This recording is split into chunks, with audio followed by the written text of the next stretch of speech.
देखो आज बेसिकली हम काइनेमेटिक्स के थर्ड नंबर लेक्चर्स में डिस्कस करेंगे और हम आज जो डिस्कस करेंगे वो हमने जो भी अभी तक ग्राफिकल रिप्रेजेंटेशन सीखा है, ठीक है, उससे रिलेट करता हुआ आगे के सेक्शंस को हम देखेंगे। ठीक है, जैसे मेरी बात समझ, आज मैंने सबको रिलेट करूंगा। तो आज का जो टॉपिक है हमारा वो है graphical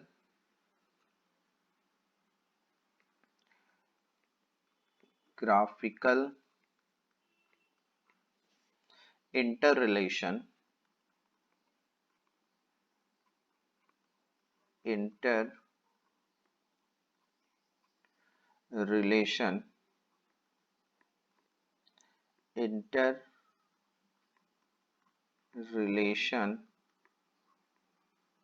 between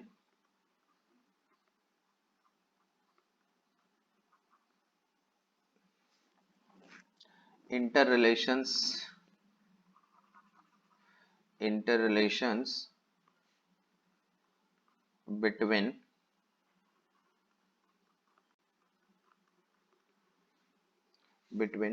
displacement dis displacement displacement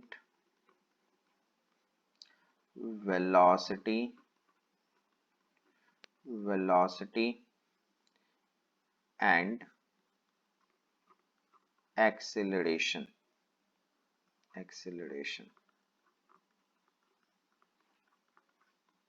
ठीक है, अब यहाँ पे समझना, और यहाँ पे कुछ इंपॉर्टेंट पॉइंट्स के बारे में मैं डिस्कस करूंगा। वो सारे इंपॉर्टेंट पॉइंट्स आप एकदम ध्यान से समझोगे, ठीक है, कि ग्राफ को के लिए क्या क्या इंपॉर्टेंस होता है। ठीक है, और ग्राफ अगर किसी को न्यूमेरिकल्स में अगर आपको ग्राफ दिया हुआ है तो आप उसको कैसे मैनेज करोगे। ठीक है, जैसे देखो मैं यहाँ पे तुमको फर्स्ट पॉइंट्स बता रहा हूँ, देखना। ठीक है, ऐसे ये पॉइंट्स हमने डिस्कस कर रखे हैं, बट मतलब ग्राफिकली मैंने बताया, आज इसको हम समराइज कर रहे हैं। Is it clear? ठीक है, देखो जैसे हम फर्स्ट कंसिडर ऐसा करें कि slope slope of the tangent slope of the tangent at a point at a point at a point on the displacement on the displacement time graph displacement time graph the instantaneous the instant the instantaneous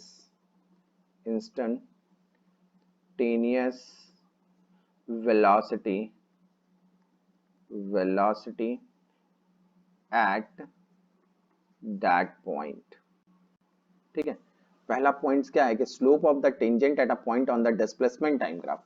देखो अब यहाँ समझो मेरी बात को, कि अगर मैं बात करूँ, देखो इस तरह से मेरे पास ये है, ठीक है, इसकी बात को समझना तुम। ये क्या है मेरे पास? Displacement time graph. ठीक है, ये जो हो गया ये मैं एक्स डिनोट कर देता हूँ। ठीक है, ये डिस्प्लेसमेंट हो गया, और ये जो है एक्सिस, ये क्या हो गया? टाइम ग्राफ हो गया। तो इस पे मान लो सपोज करो कोई ऐसा एक ग्राफ इस तरह से दिया हुआ है, ऐसा कोई ग्राफ दिया हुआ है, ठीक है ना।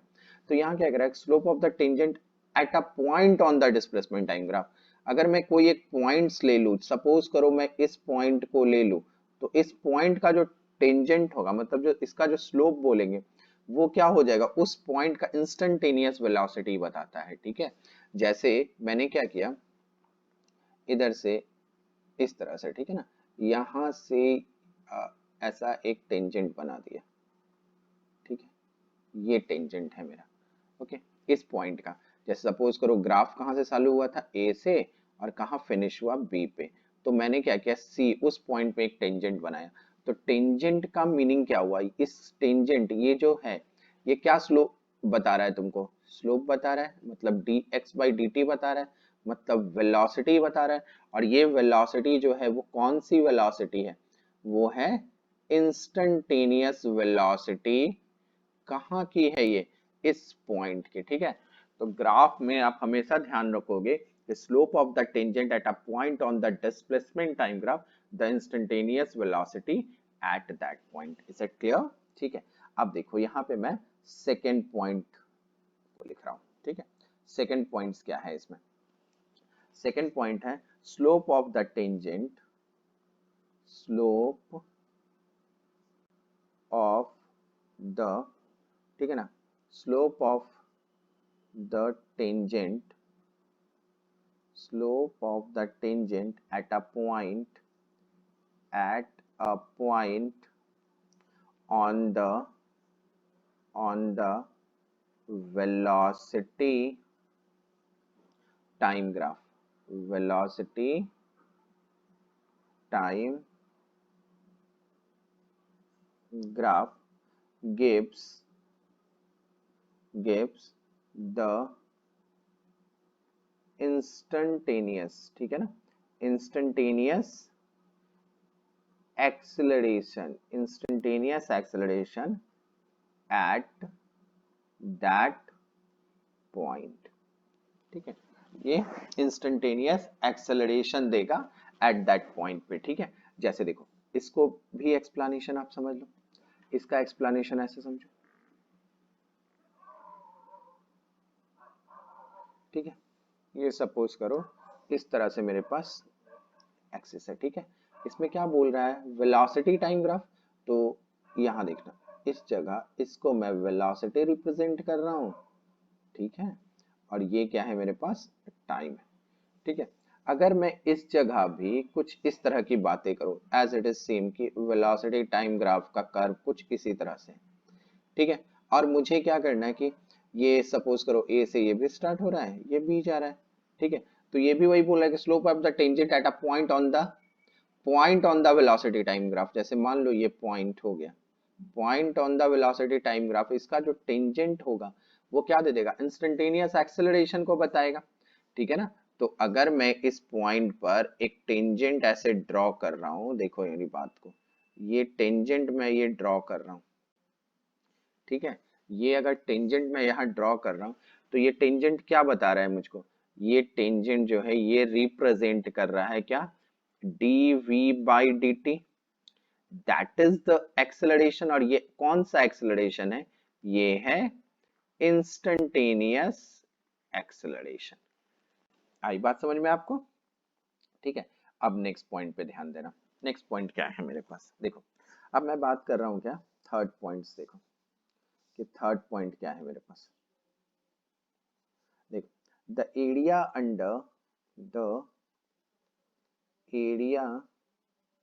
Under the acceleration time graph, the acceleration time graph between T1 and T2 gives the change in velocity, that is v2 minus v1 between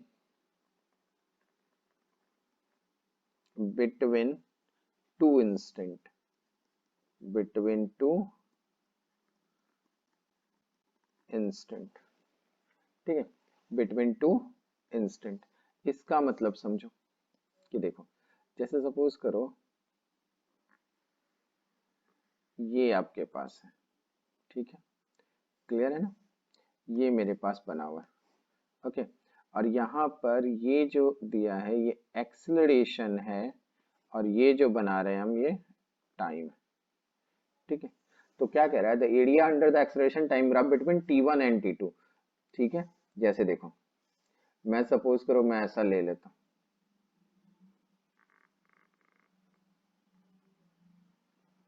ठीक है, ये मैंने कंसिडर कर लिया ऐसा। ओके, अब यहाँ पे समझो कि जब ये कंसिडर किया है तो ये टाइम ले लो T1 और ये टाइम ले लो T2। तो यहाँ पे देखो इस कंडीशंस में, यहाँ समझना मेरी बात को, ये देखो ये क्या है, t1 टाइम है, ये वेलोसिटी, ये एक्सेलरेशन है तुम्हारा, और ये एक्सेलरेशन है तुम्हारा। तो इसका जो एरिया अंडर द कर्व होगा, ये जो एरिया निकालोगे इस रेक्टेंगल का, वो क्या बताएगा तुमको, वेलोसिटी चेंज बताएगा वेलोसिटी, क्योंकि तुमको पता है ना कि एरिया अंडर द कर्व, देखो अगर मैं यहाँ पे कंसीडर करूँ तो मैं ऐसे लिख सकता हूँ ना, एरिया क्या हो जाएगा इसका, एरिया इज इक्वल टू, देखो क्या लिखोगे, ये T2 माइनस टी वन, क्योंकि यहाँ से ये T2 माइनस टी वन, ये लेंथ हो जाएगा इसका, ब्रेथ क्या हो जाएगा, ए हो जाएगा। तो आप लिखोगे ना T2 minus T one into A, ठीक है, ए मतलब एक्सेलरेशन। तो ये एरिया जो है ये किसको बताएगा आपको, वेलोसिटी, ठीक है ना, ये क्या बता देगा, वेलोसिटी को। ठीक है, आई बात समझ में, कहीं दिक्कत नहीं है सेक्शंस में। चलो अब नेक्स्ट समझना। नेक्स्ट उसी तरह अगर मैं ऐसा बोलूं, फोर्थ नंबर पॉइंट में मैं ये बोलूं कि the area under the velocity time graph, मैं ऐसे बोलूं the area under the velocity time graph, velocity time graph between t1 and t2, between t1 and t2 gives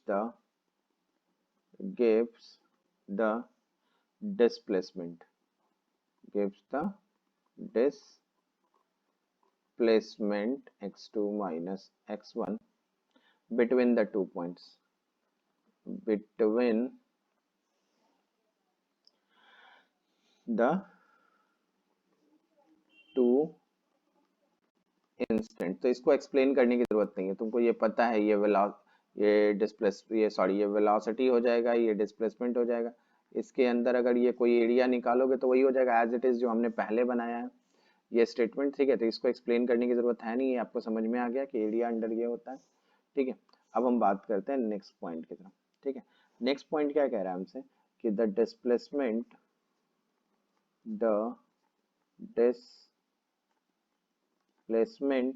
time graph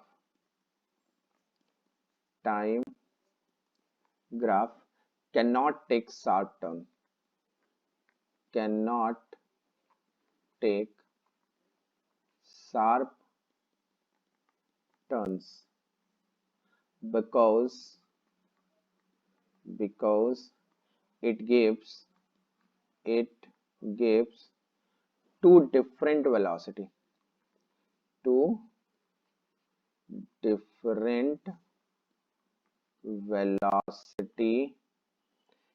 at that point, ठीक है।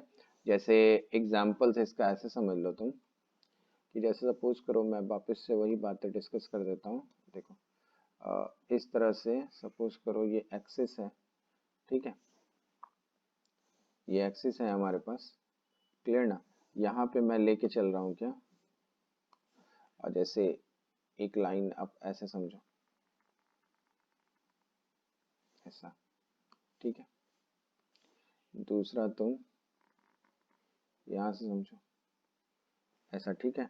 और ये जो graph है ये बेसिकली हम किसका ग्राफ बना रहे हैं, डिस्प्लेसमेंट टाइम ग्राफ। देखो तो इस पॉइंट के लिए तुम देखोगे, इस पॉइंट के लिए ये जो लाइन है, ये वाला लाइन, ये तुमको एक स्लोप देगा और ये लाइन एक स्लोप देगा। तो इस पॉइंट पे दो डिफरेंट स्लोप मिल जाएंगे, मतलब एक पॉइंट पे दो डिफरेंट वेलोसिटी हो जाएगी। तो इस तरह से शार्प टर्न नहीं लेते, शार्प टर्न का मतलब कॉर्नर नहीं बनना चाहिए, ठीक है ना, इसको हम लोग शार्प टर्न कहते हैं। तो ये भी पॉसिबिलिटी नहीं होती कि डिस्प्लेसमेंट टाइम ग्राफ में can not take sharp turn because that gives two different velocity. आपको समझ में आ गई ये बात, ठीक है। अब नेक्स्ट पॉइंट देखो, ठीक है। नेक्स्ट पॉइंट क्या है मेरे पास वो समझो कि the velocity time graph, the velocity time graph take sharp turn, take sharp turn. देखो ये कैसे होता है, जैसे कोई पार्टिकल को तुम ऊपर थ्रो करो, ठीक है, t is equal to 0 time में u वेलोसिटी से ये ऊपर जाएगा और ये फिर नीचे आ जाता है, ठीक है। तो इस कंडीशंस के लिए जो मैंने तुमको बताया था, इसके लिए हम ग्राफ कैसे प्लॉट करते हैं, ठीक है। अगर आपको ये चीज ध्यान होगा तो ये मैंने यहाँ पे एक्सप्लेन किया था आपको। देखो, अगर ये है तो इसके लिए हम ग्राफ कैसे प्लॉट करेंगे, इस टर्म्स को समझना, ठीक है। इसके लिए कि जैसे पार्टिकल ऊपर जा रहा है तो वेलोसिटी क्या थी इसकी, पॉजिटिव, और बाद में इसकी वेलोसिटी क्या होती है, एक टाइम पे जीरो हो जाती है और फिर क्या हो जाती है, वो निगेटिव हो जाता है, ठीक है ना। ये हम कंसिडर करते हैं, ठीक है। तो यहाँ पे तुमको क्लियर है किस पोजीशन पे, देखो जीरो के बाद ये चेंज हो रहा है, मतलब एक साफ टर्म हमें यहाँ पे दिख रहा है, ठीक है ना, वेलोसिटी टाइम ग्राफ में। क्लियर है, ठीक है। अब मेरी बात को नेक्स्ट पॉइंट समझो। नेक्स्ट पॉइंट क्या है हमारे पास, नेक्स्ट पॉइंट है, नेक्स्ट पॉइंट क्या है, इस टर्म्स को समझना। देखो नेक्स्ट है the displacement time graph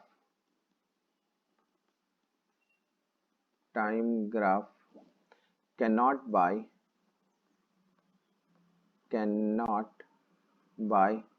symmetric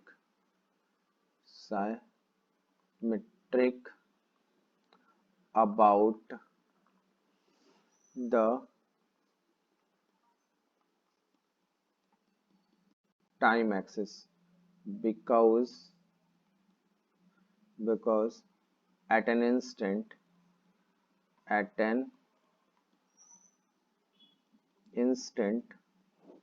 a particle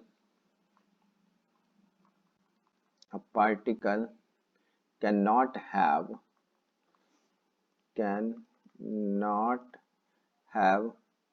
two displacement but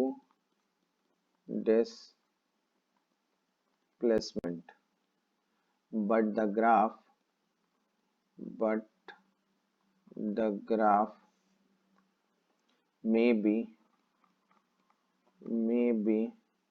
symmetric metric about the displacement axis, ठीक है।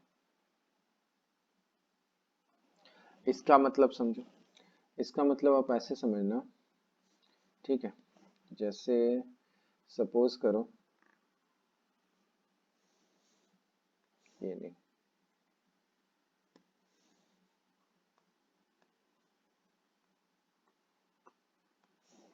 जैसे यहाँ सपोज करो, ठीक है। यहाँ पे ऐसा है कि जैसे हम बात कर रहे हैं अगर इस कंडीशंस में, ठीक है, तो यहाँ आपको क्या ध्यान रखना है, इस टर्म्स को समझना कि जैसे हम कंडीशन ले रहे हैं बेटा ऐसा, इस तरह से मेरे पास ऐसा सिचुएशन है, ठीक है। इस सिचुएशंस में ध्यान से समझ, ये ऐसा है, ठीक है। अब इसमें मैं क्या करता हूं कि ये देखो सिमेट्रिकल का मीनिंग पहले समझो क्या होता है, ये ऐसा, ठीक है। यहाँ पे समझो, ये जैसे कह रहा है डिस्प्लेसमेंट टाइम ग्राफ, तो ये हो गया मेरे पास क्या, डिस्प्लेसमेंट और ये टाइम, ठीक है। तो देखो ये जो एक टाइम है दैट इज t1, तो t1 के लिए देखो सिमेट्रिकल मतलब क्या होता है, ये तुम्हारा जो एक्स एक्सिस है वो क्या है, टाइम एक्सिस है, तो टाइम एक्सिस के ऊपर का सर्कल और नीचे का सर्कल तुमको दोनों सेम दिख रहा है, मतलब ये सिमेट्रिकल स्ट्रक्चर है। अब इसी टाइम t1 पे, ठीक है ना, यहाँ पे देखो ये कह रहा है displacement time graph can not be symmetrical the time axis because at an instant a particle can not have two displacement, क्योंकि आप यहाँ पे अगर डिसाइड करोगे एक ही टाइम पे तो एक डिस्प्लेसमेंट आपको इधर दिखेगा। देखो अब दूसरा तुम ऐसे समझ लो, तुम दूसरा ऐसे समझ लो कि इस कंडीशंस में तुमको ये देखो एक डिस्प्लेसमेंट इधर दिखेगा, तो ये तो पॉसिबिलिटी हो ही नहीं सकता कि एक टाइम पे दो डिस्प्लेसमेंट मिले। इज इट क्लियर, तो ये भी पॉइंट तुमको समझ में आ गया, ठीक है। अब नेक्स्ट देखो, नेक्स्ट पॉइंट क्या है मेरे पास, नेक्स्ट है the displacement time graph the displacement time graph is always an increasing curve and sorry यहाँ पे ये जो सेक्शन है बेटा ये डिस्प्लेसमेंट नहीं होगा, ये डिस्प्लेसमेंट नहीं होगा, हम डिस्प्लेसमेंट नहीं लिख सकते यहाँ पे, ये होगा मेरा distance.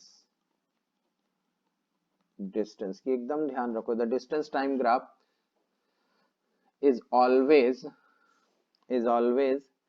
an increasing curve,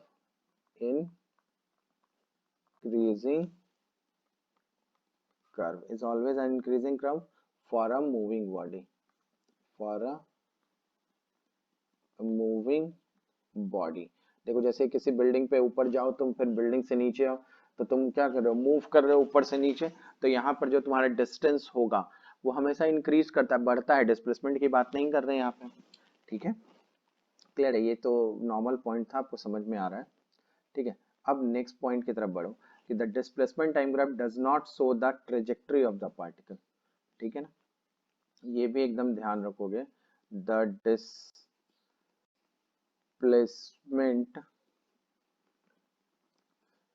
time graph does not show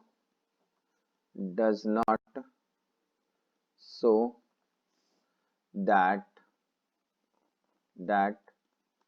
trajectory of the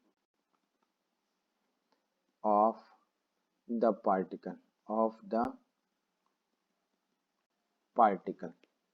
ठीक है, मतलब डिस्प्लेसमेंट टाइम ग्राफ कभी शो नहीं करता आपको ट्रेजेक्टरी ऑफ द पार्टिकल को। ठीक है, मतलब ऐसा है कि डिस्प्लेसमेंट का मतलब क्या तुम बोलते हो, इनिशियल से फाइनल डिस्टेंस को मिलाओगे तो वो होगा, तो वो एक अलग तरह का ट्रेजेक्टरी बनता है, तो ये बड़ा मुश्किल हो जाता है कि वो क्या डिस्प्लेसमेंट टाइम ग्राफ में कोई ट्रेजेक्टरी होता है तो नहीं शो करता है इस पर। ठीक है, अब तुम देखो मेरी बात को समझना कि ये जितने भी बेटा मैंने आपको पॉइंट्स लिखाए हैं ये सारे एनसीईआरटी बुक्स से लिए गए पॉइंट्स हैं। ठीक है, मैंने आपको अगर मेरी वो एनसीईआरटी को कैसे रीड करते हैं वो अगर आपने वीडियोस देखी है तो उसमें मैंने बताया था कि किस तरह से हम एनसीईआरटी क्यों करते हैं, तो वहां पर मैंने 12th की फिजिक्स की बुक लेके हमने डिस्कस किया था, बिकॉज मैंने ये सोचा था कि जब हम 11th की करेंगे तो उसमें चैप्टर्स में ही उसके पॉइंट्स को नोट करते जाएंगे, तो ये ग्राफिकल पॉइंट्स था जो एनसीईआरटी के बुक्स के थे, और ये सारे मैंने आपको जो भी 8-9 पॉइंट्स आज मैंने नोट कराए हैं यही ग्राफ का इंपॉर्टेंट पॉइंट्स है जो जेई मेन और इवन नीट के लिए भी बहुत इंपॉर्टेंट है। ठीक है, अब जो तुम्हारे एनसीईआरटी बुक्स में जो ग्राफ है जो मेंस में पूछता है या नीट्स में पूछता है या स्पेशल अदर थोड़ा सा एक दो स्टेज आगे बढ़ के हम जेई मेंस और एडवांस के ग्राफ्स के बारे में डिस्कस करेंगे, वो हम नेक्स्ट लेक्चर्स में उसके न्यूमेरिकल सिर्फ ग्राफिकल सॉल्यूशन से न्यूमेरिकल्स करेंगे और वो हम नेक्स्ट लेक्चर्स में डिस्कस करेंगे। ठीक है, तो ये जो मैंने आपको 9 पॉइंट्स लिखा है इस 9 पॉइंट्स को बहुत अच्छे से नोट करोगे नोटबुक में, हर पॉइंट्स के बारे में थिंक करोगे कि सर क्या पॉइंट्स समझाए हैं आज उन्होंने मुझे, तो वो सारे पॉइंट्स के बारे में अच्छे से डिस्कस करना। ओके।